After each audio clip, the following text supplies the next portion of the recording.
स्वतःच्या स्वार्थासाठी इतरांच्या भावनांचा खेळ करायचा नसतो. असं म्हणतात, वेळ आणि कर्म कायम फिरतीवर असतं. विसरण्याची सवय सुद्धा खूप महत्वाची आहे, कारण सर्व काही आठवलं तर माणूस कधीच सुखी राहू शकत नाही. म्हणून विसरणं आपल्या फायद्यासाठीही आहे.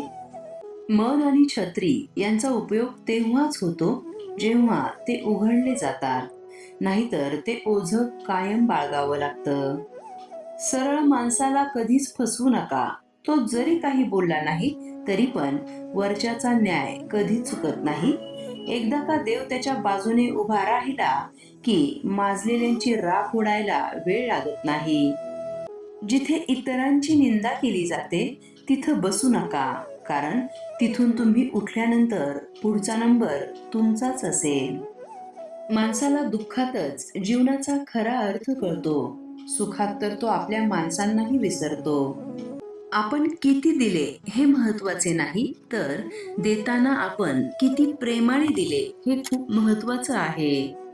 स्वतःचा आनंद ही स्वतःची जबाबदारी आहे.